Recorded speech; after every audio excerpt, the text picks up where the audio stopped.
इस समय केकेआर को लेकर बहुत ही बड़ी खबर आ रही है सामने, जिसमें इतने महंगे प्लेयर को खरीदे हैं उन्हें कैप्टन नहीं बनाया जाएगा। जो सीएसके के प्लेयर है उन्हें कैप्टनसी हो सकता है सौंपी जाए। 2025 में केकेआर के लिए कैप्टन रहेंगे। केकेआर में हो रही कैप्टनसी के बारे में बात की जा रही है। ये चर्चा हो रही है कि रहाणे को बनाया जाए। रहाणे वही जिन्होंने आईपीएल 2025 मेगा ऑक्शन में 1.5 करोड़ रुपए में खरीदे गए थे, या वेंकटेश अय्यर को बनाया जाए जो 23 करोड़ 75 लाख में खरीदे गए आरटीएम का यूज कर, या फिर रिंकू सिंह को जिन्होंने उन्हें रिटेन किया था 13 करोड़ में। ये चर्चा बहुत हो रही है कि 23 करोड़ वेंकटेश अय्यर को मिला है, उन्हें कैप्टन से बनाया जाए जो ऑलराउंडर है वेंकटेश अय्यर, या फिर रहाणे को। ये तो बहुत ही बड़ी खबर आ रही है सामने। आइए हम समझते हैं वेंकटेश अय्यर को कैसे मिला 23 करोड़ 75 लाख। इतनी भारी भड़कम बोली।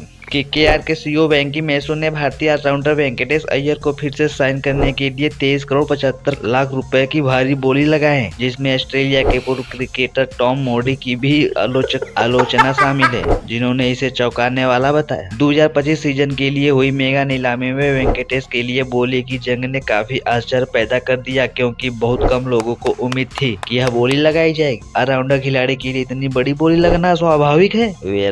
ये तो बहुत ही खतरनाक हुआ। केकेआर ने सबसे पहले बोली लगाने की जंग छेड़ी और उन्होंने जल्द ही लखनऊ सुपर जायंट्स को पीछे छोड़ दिया। और जब चैंपियन के लिए 6.75 करोड़ रुपए में यह सौदा चोरी जैसा लग रहा था, रॉयल चैलेंजर्स बेंगलुरु ने केकेआर के लिए आश्चर्यजनक प्रवेश किया। 3 बार के आईपीएल विजेताओं ने 23 करोड़ 75 लाख रुपए की भारी बोली के साथ लड़ाई जीत ली, जिसने वेंकटेश को नीलामी में चौथा सबसे महंगा खिलाड़ी बना दिया। मैसूर ने नीलामी की अनिश्चितता को स्वीकार किया और बताया कि केवल अपनी मुख्य टीम को बरकरार रखना चाहते हैं, जिसने पिछले सीजन में ट्रॉफी जीती थी। नीलामी इस तरह होती है, दिन के अंत में यह इस बारे में है कि आप किस खिलाड़ी को चाहते हैं। हमने 6 खिलाड़ी को रखा है, केकेआर के सीईओ कहते हैं। पिछले साल के 2-3 साल खिलाड़ियों को वापस लाया है, यही हमारी सोच थी। हम निश्चित रूप से खुद को ऐसी स्थिति में नहीं पाना चाहते जहां हम उसके वापस नहीं चाहते, लेकिन कुल मिलाकर यह अब संतुलित है। लेकिन एक बात समझ में नहीं आ रहा है कि वो श्रेयस अय्यर को क्यों रिटेन नहीं किए। भाई आईपीएल विनिंग कैप्टन है, इसीलिए इतने महंगे खिलाड़ी बन चुके हैं। 26 करोड़ 75 लाख रुपए में सेकेंड हाईएस्ट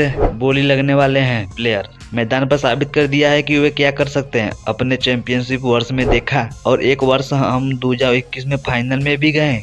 एक केकेआर के सीईओ कहते हैं, उन्होंने हमें स्पष्ट एक अल्टीमेट दिया था, यदि आप मुझे नहीं चुनते हैं तो मैं बहुत दुखी हो जाऊंगा। इसलिए हम नहीं चाहते थे कि वह दुखी हो, और हम बहुत खुश भी हैं। सनराइजर हैदराबाद के पूर्व कोच मूडी ने कहा कि वह केकेआर के रुख से हैरान है, क्योंकि उनका मानना है कि अगर फ्रेंचाइज उन्हें टीम में रखने के लिए इतनी बेताब थी तो उन्हें कम कीमत पे भी रिटेन कर सकते थे। मैं पूरी तरह से हैरान हूँ, हैदराबाद के कोच कहते हैं।